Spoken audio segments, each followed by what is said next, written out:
नमस्कार मित्रों, स्वागत करते हैं हम आपका अपने YouTube चैनल कवि क्लासेस में। मित्रों, आज हम लोग उत्तर प्रदेश बीएड संयुक्त प्रवेश परीक्षा जो कि 23 अप्रैल 2012 को संपन्न हुआ था, उसके प्रश्न पत्र को आज हम लोग हल करेंगे। और यह प्रश्न पत्र हम लोग जो मिला है यह बिल्कुल ओरिजिनल है और आपको यह जो प्रश्न पत्र हम लोग हल करेंगे यह सभी वर्गों के लिए अनिवार्य है, यानी कि जीके, हिंदी ये सभी के लिए अनिवार्य होता है और रीजनिंग भी। उसके अलावा आपका विषय वर्ग की बात करते हैं तो सबसे पहले हम लोग आज हल करेंगे किसके बारे में, जीके के 50 प्रश्नों के बारे में। तो चलिए शुरू करते हैं। तो यहाँ पे सबसे पहले आपको बता दें कि हम सिर्फ क्वेश्चन और जो ऑप्शन है उसको पढ़ेंगे। आप लोग अपने आंसर देते रहिएगा, ठीक है। और सबसे लास्ट में हम लोग आंसर बताएंगे, मेरे द्वारा आंसर बताया जाएगा और आप लोग उस आंसर से टैली करेंगे, ठीक है। तो पहला प्रश्न है कि भारतीय संसद का अर्थ है, यानी कि भारतीय संसद का क्या अर्थ है। राज्यसभा, लोकसभा, राज्यसभा लोकसभा प्रधानमंत्री, भारत का राष्ट्रपति, राज्यसभा लोकसभा, भारत का राष्ट्रपति, भारत का उपराष्ट्रपति, लोकसभा, राज्यसभा, ठीक है। तो इन चार में से कौन सा सही है, आप लोग अपने आंसर दीजिए। इसके आंसर एकदम वीडियो के लास्ट में दिए जाएंगे। अगला प्रश्न दिया हुआ है कि निम्न में से किसमें शीशे की मात्रा अधिक पाई जाती है। कोयला में पाई जाती है अधिक मात्रा, खाना पकाने में, या उच्च ऑक्टेन वाला ईंधन जो होता है उसमें पाया जाता है, या निम्न ऑक्टेन वाले ईंधन में पाया जाता है। तो इसमें कौन सा सही आंसर होगा, ये आप लोग अपने आंसर कमेंट बॉक्स में देते रहिए। अगला प्रश्न दिया हुआ है कि अर्थशास्त्र की रचना किसने की थी। घनानंद ने की थी, कौटिल्य ने की थी, बिंबिसार या पुष्यमित्र ने। प्रश्न है कि अर्थशास्त्र की रचना किसने की थी। चार ऑप्शन है, घनानंद, कौटिल्य, बिंबिसार और पुष्यमित्र, ठीक है। अगला प्रश्न दिया हुआ है कि क्वेश्चन नंबर 4, भारत के राष्ट्रवादी नेताओं ने साइमन कमीशन का बहिष्कार किया था, क्यों। क्योंकि वे समझते थे कि यह एक मात्र दिखावा है। कमीशन के सभी सदस्य अंग्रेज थे, कमीशन के सदस्य भारत के विरुद्ध धारणाओं वाले थे, या वह भारतीयों की मांगों को पूरा नहीं करते थे, ठीक है। इसमें कौन सा सही आंसर है चौथे का, वह आंसर बताइए आप लोग। प्रश्न नंबर 5 दिया हुआ है कि भारत में त्रिस्तरीय पंचायत राज प्रणाली का प्रस्ताव किसने किसने किया था। बलवंत राय मेहता समिति ने, अशोक मेहता समिति ने, रॉयल कमीशन ने, या उपरोक्त में से किसी ने नहीं, ठीक है। फिर से प्रश्न बोल दे रहे हैं एक बार कि भारत में त्रिस्तरीय पंचायत राज प्रणाली का प्रस्ताव किसने दिया था। चार ऑप्शन दिए हैं, बलवंत राय मेहता समिति, अशोक मेहता समिति, रॉयल कमीशन, या उपरोक्त में से कोई नहीं। अगला प्रश्न दिया है कि संवैधानिक प्रणाली के असफल होने पर, ठीक है, असफल होने पर किसी राज्य में राष्ट्रपति शासन संविधान की किस धारा के अंतर्गत लागू किया जाता है। यानी इस प्रश्न का सारा है कि राष्ट्रपति जो शासन लागू होता है वह कौन से धारा के अंतर्गत लागू होता है। 352 के, या 356 के, या 360 के, या 350 के। तो सही आंसर है जो वो बताइए आप लोग। अगला प्रश्न दिया है कि यहाँ पर देखिए दिया है, लोहे में जंग लगने के लिए किसकी आवश्यकता है। ऑक्सीजन तथा कार्बन डाइऑक्साइड की, ऑक्सीजन तथा जल की, या सीसा कार्बन डाइऑक्साइड की, या सीसा ऑक्सीजन की। जो सही आंसर होगा वो आप लोग अपने कमेंट बॉक्स में कमेंट करते रहें।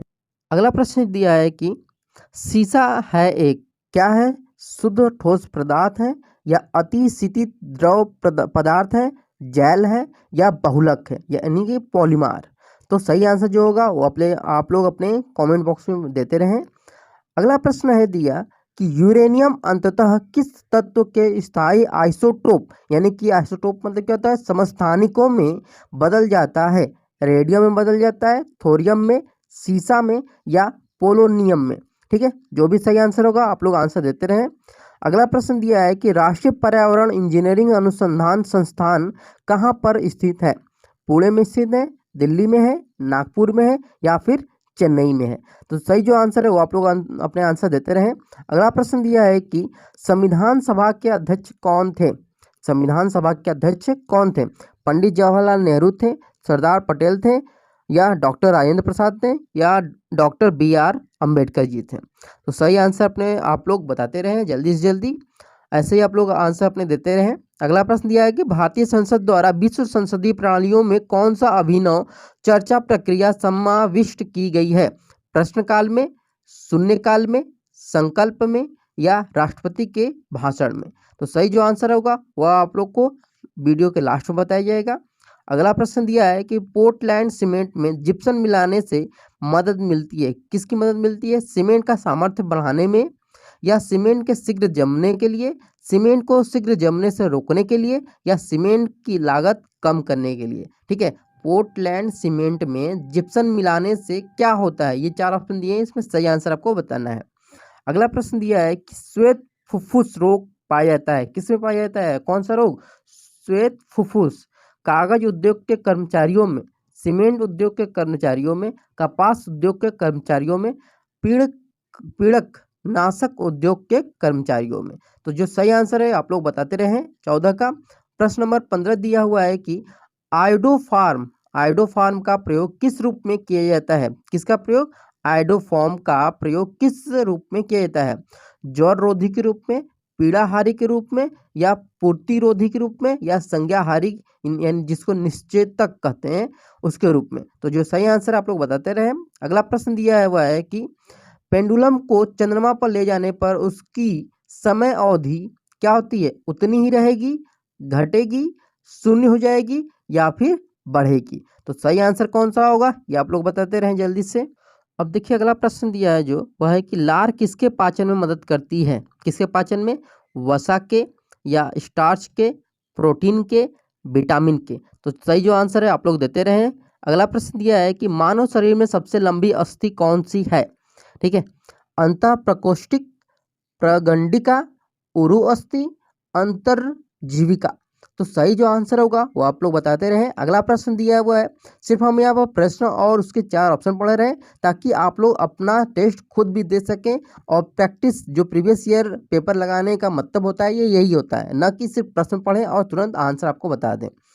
अगला प्रश्न दिया हुआ है कि ल्यूकीकिया या रक्त कैंसर का लक्षण निम्न में से किसमें असामान्य वृद्धि है? लाल रक्त कोशिकाओं में, श्वेत रक्त कोशिकाओं में, रक्त पट्टिकाणु में, या रक्त प्लाज्मा में? तो जो सही आंसर है आप लोग बताते रहें जल्दी से जल्दी। अगला प्रश्न दिया हुआ है कि इस पेड़ की छाल मसाले के रूप में प्रयोग की जाती है? दालचीनी के रूप में, लौंग के रूप में, नीम के रूप में, या पाम के रूप में? तो सही आंसर कौन सा होगा? आप लोग अपने जो आंसर है उसे चेक करिएगा वीडियो के लास्ट में। अगला प्रश्न दिया है कि नालंदा विश्वविद्यालय को नष्ट करने वाला प्रथम मुस्लिम शासक कौन सा था? अलाउद्दीन खिलजी, मोहम्मद बिन तुगलक, मोहम्मद बिन बख्तियार, मोहम्मद बिन कासिम? तो सही जो आंसर होगा आप लोग बताते रहें। ठीक है, अगला प्रश्न दिया हुआ है कि यहाँ पर चंद्रगुप्त मौर्य के दरबार में भेजा गया यूनानी राजदूत कौन था? कौटिल्य था, सेलुकस निकेटर था, मैगस्थनीज था, या जस्टिन था? इसी प्रकार से अगला प्रश्न दिया हुआ आपका 23 का कि रामायण का अनुवाद फारसी में किसने किया था? जो रामायण है हिंदू धर्म का सबसे पवित्र ग्रंथ भी माना जाता है कि उसका फारसी अनुवाद किसने किया था? अबुल फजल ने किया था, बदायूनी ने किया था, अब्दुल लतीफ ने किया था, या ईसर दास ने किया था? सही आंसर आप लोग बताते रहें। अगला प्रश्न दिया है 24, प्रश्न नंबर 24 यहाँ पर है कि निम्न ब्रिटिश व्यक्तियों में से किसने स्वीकार किया था कि 1857 का विद्रोह एक राष्ट्रीय विद्रोह था? लॉर्ड डलहौजी ने, लॉर्ड कनिंग ने, लॉर्ड एलन बरो ने, या डिजरेली ने? तो सही आंसर कौन सा ये आप लोग बताते रहे। अगला प्रश्न दिया है क्वेश्चन नंबर 25, चित्रकारी किसके शासनकाल के दौरान अपने उच्चतम स्तर पर पहुंची थी? अकबर के, औरंगजेब के, जहांगीर के, या फिर शाहजहां के? तो ये जो 4 ऑप्शन दिए हैं ABCD करके, इन सभी का आप लोग आंसर देते रहिएगा। और आंसर देने का सही तरीका ये होगा कि आप लोग 25 का अगर आपका ए आंसर सही है तो 25 का ए, इस तरह से आप लोग आंसर अपने देते रहें। अगला प्रश्न दिया हुआ है कि 26 का, देखिए यहाँ पे सांप्रदायिक निर्वाचन वर्ग भारत में पहली बार किस वर्ष आरंभ किया गया था? 1919 में, 1935 में, 1906 में, 1909 में? सही आंसर आप लोग को पता चलेगा, आप लोग को जैसा पता है कि वीडियो के बाद। अगला प्रश्न दिया हुआ है कि ह्वेनसांग किसके शासनकाल के दौरान भारत में आया था? 4 ऑप्शन दिए हैं। ऑप्शन नंबर ए चंद्रगुप्त प्रथम, ऑप्शन नंबर बी चंद्रगुप्त द्वितीय, सी है हर्षवर्धन, डी है रुद्रामन? अगला प्रश्न दिया हुआ है कि वापस वेदों की ओर चलो का आह्वान किसने दिया था? स्वामी विवेकानंद जी के द्वारा, स्वामी दयानंद सरस्वती जी के द्वारा, अरविंद घोष जी के द्वारा, या राजा राम मोहन जी के द्वारा? ठीक है, अगला प्रश्न दिया हुआ है कि देखिए यहाँ पर निश्चित समयावधि में किसी देश में उत्पादित वस्तुओं और सेवाओं के कुल मूल्य को क्या कहते हैं? प्रयोज्य आय कहते हैं, राष्ट्रीय आय कहते हैं, प्रति व्यक्ति आय कहते हैं, या निवल राष्ट्रीय आय कहते हैं? कौन सा सही होगा आंसर? सही आप लोग बताते रहे। अगला प्रश्न दिया हुआ है, प्रश्न नंबर 30 का दिया हुआ है कि किसी अर्थव्यवस्था में निम्न में से कौन सा ऐसा कार्य है जो केंद्रीय बैंकों के कार्यों में शामिल नहीं है, शामिल नहीं किया गया, ये आपको बताना है। विदेशी मुद्रा विनिमय का कार्य, मौद्रिक नीति पर नियंत्रण, सरकारी खर्च पर नियंत्रण, बैंकर के बैंक के रूप में कार्य करने के लिए। अगला प्रश्न दिया हुआ है कि उस नई तकनीक को क्या कहते हैं? उस नई तकनीक को क्या कहते हैं जो एक कृत्रिम दुनिया के सृजन की क्षमता प्रदान करती है और उसमें लोग परस्पर अंतःक्रिया भी करने लगते हैं? 4 ऑप्शन दिए हैं, दूरस्थ वास्तविकता, आभासी वास्तविकता, वैकल्पिक वास्तविकता, या 3D वास्तविकता। अगला प्रश्न दिया है कि भूरी क्रांति किसे कहते हैं? ठीक है, भूरी क्रांति किसे कहते हैं? चारा उद्योग का विकास को, समुद्री उत्पादों का विकास को, या दुग्ध एवं दुग्ध उत्पादों के विकास को, या भारत में खाद्य प्रसंस्करण एवं शीतल पेयों के उद्योगों के विकास को भूरी क्रांति कहते हैं? कौन सी क्रांति कहते हैं? भूरी क्रांति। तो सही आंसर आप लोग बताते रहे। 32 का कौन सा होगा? 33 का दिया हुआ है कि भारतीय कृषि का किसी महत्वपूर्ण स्तर, ठीक है, क्या दिया हुआ है कि भारतीय कृषि का किसी महत्वपूर्ण स्तर तक यंत्रीकरण किस कारण संभव नहीं है? छोटे जोत क्षेत्रों के द्वारा, ट्रैक्टर कमी के द्वारा, किसानों की गरीबी के द्वारा, या लोगों की उदासीनता के कारण? अगला प्रश्न है, आप लोग अपने आंसर देते हैं, हम सिर्फ प्रश्न और आपके जो 4 ऑप्शन है वो पढ़ते रहते हैं।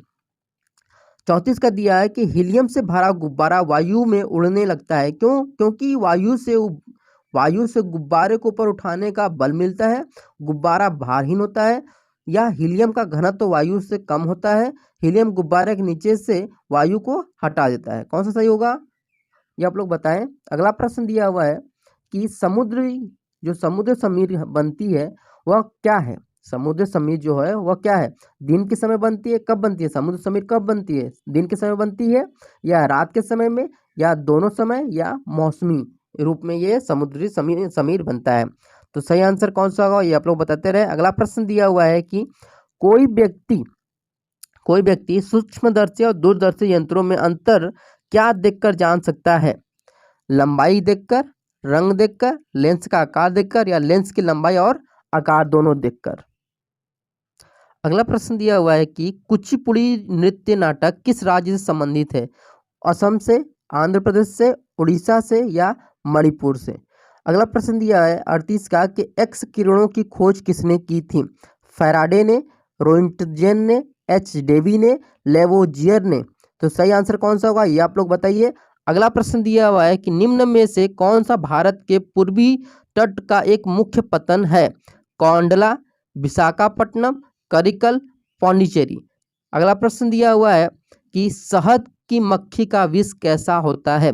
जो शहद की मक्खी होती हैं उनका विष कैसा होता है? अम्लीय होता है, क्षारीय होता है, नमकीन होता है, या फिर प्रोटीन होता है? 41 का दिया हुआ है कि संचार नेटवर्क जिसका प्रयोग बड़ी संस्थाओं द्वारा प्रादेशिक, राष्ट्रीय और वैश्विक क्षेत्र में किया जाता है क्या कहलाता है? लैन, वैन, मैन, या वैन? तो यहाँ पे देखिए ये जो कंप्यूटर से संबंधित सवाल है, आप लोग इसके आंसर पता भी होगा तो आप लोग आंसर इसके देते रहें। अगला प्रश्न दिया हुआ है कि खाना पकाने का तेल वनस्पति घी में किस प्रक्रिया द्वारा बदला जाता है? क्रिस्टलन द्वारा, संघनन द्वारा, हाइड्रोजनीकरण द्वारा, या ऑक्सीकरण के द्वारा? तो सही जो आंसर है आप लोग बताते रहें। अगला प्रश्न दिया है कि काफी संख्या में कम समय में एक ही जैसे पौधे किस प्रणाली से उत्पन्न किए जा सकते हैं? एक ही पौधे के बहुत सारे बीजों से, तने काटकर, या फिर उत्तक संवर्धन तकनीक के द्वारा, या फिर जल संवर्धन तकनीक के द्वारा? अगला प्रश्न दिया है कि यदि कोई दंड चुंबक 2 बराबर हिस्सों में काट दिया जाए तो प्रत्येक टुकड़े की ध्रुवीय शक्ति पर क्या प्रभाव पड़ेगा? तो 4 ऑप्शन दिए हैं, दोगुनी हो जाएगी, आधी रह जाएगी, शून्य हो जाएगी, यथावत रह जाएगी? अगला प्रश्न दिया है 45 का कि चमगादड़ की ध्वनि कैसी होती है? श्रव्य होती है, अवधानिक होती है, अवध श्रव्य, और पराश्रव्य होती है? ये 4 ऑप्शन फिर से पढ़ दे रहे हैं, श्रव्य, अवधानिक, अश्रवरु, या पराश्रव्य। तो ये 4 ऑप्शन जो दिए हैं इसमें सही आंसर कौन सा होगा आपको बताना है। अगला प्रश्न दिया हुआ है कि देखिए दिया हुआ है कि ऑल इंडिया मुस्लिम लीग की स्थापना किसने की थी। 4 ऑप्शन दिए हैं, मौलाना अहमद अली ने, मोहम्मद अली जिन्ना ने, आगा खान ने या हकीम अजमल खान ने। तो 4 में से जो सही होगा वो आप लोग बताते रहे। अगला प्रश्न दिया है 47 का कि संयुक्त राष्ट्र संघ के सदस्य देशों ने विश्व शांति तथा उसकी प्राथमिक जिम्मेदारी किसे सौंपी गई है। जो सामान्य सभा है उसको, आर्थिक और सामाजिक परिषद है उसको सौंपा गया है, या सुरक्षा परिषद को सौंपा गया है, या अंतर्राष्ट्रीय न्यायपीठ को सौंपा गया है। तो अगला प्रश्न दिया है 48 का, यहाँ पर दिया हुआ है कि भारत ने अंतर्राष्ट्रीय सुनामी चेतावनी प्रणाली को कब अपनाया था।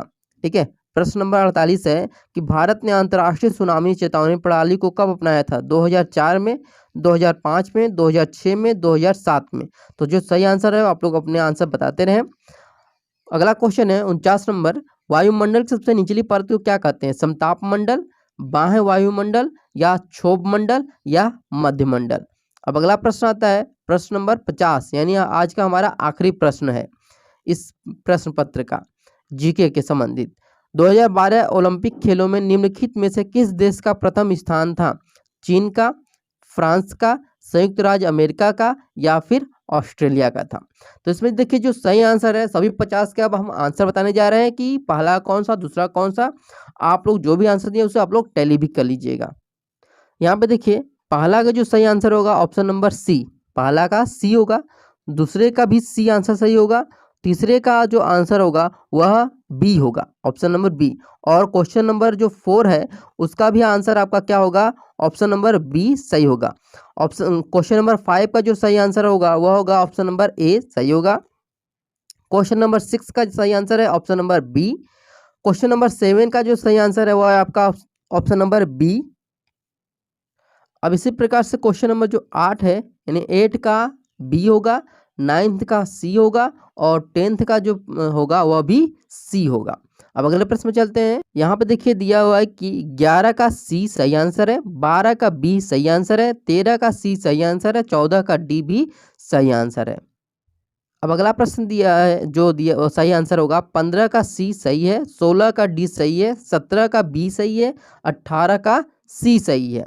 अगला प्रश्न, अब देखिए यहाँ पर 18 के बाद आता है 19 का बी सही होगा, 20 का ए सही होगा। अब 21 का, तो देखिए यहाँ पर 21 का जो सही आंसर होगा वह सी होगा, 22 का सी होगा, 23 का बी होगा, 24 का डी होगा। अगला प्रश्न है 25 का देखिए जो सही आंसर होगा वो होगा सी, 26 का डी, 27 का सी, 28 का बी सही होगा यहाँ पर।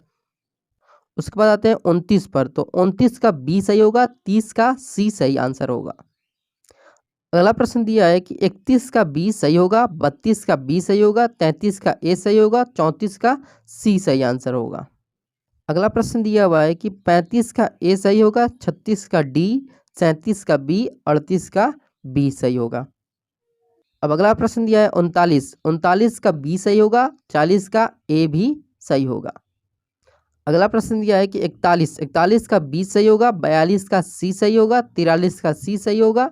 अब 44 पे देखते हैं, तो देखिए यहाँ पे 44 का आंसर डी सही होगा, 45 का डी, 46 का सी सही होगा। अब यहाँ पे 47 पर आते हैं, 47 का सी आंसर सही है, 48 का बी सही है, 49 का सी सही है, और 50 का सी सही आंसर है। तो इसी प्रकार से आज हम लोग 2012 का जो एंट्रेंस एग्जाम हुआ था उसमें कि जीके के 50 प्रश्नों को हमने हल किया है। अब अगला जो हमारा वीडियो आएगा वह 2012 प्रीवियस ईयर पेपर पर ही हिंदी पर आएगा कि हिंदी के जो 50 प्रश्न रहेंगे वह किस लेवल के आए थे। तो आप लोग को उम्मीद है आप लोग का लेवल पता चल गया होगा कि आप लोग कितना तैयारी किए और क्या लेवल है क्वेश्चन आंसर का। तो चलिए मिलते हैं अगले वीडियो में। अगर वीडियो पसंद है जरूर शेयर करिए और लाइक करना ना भूलें। Thank you so much for watching this video.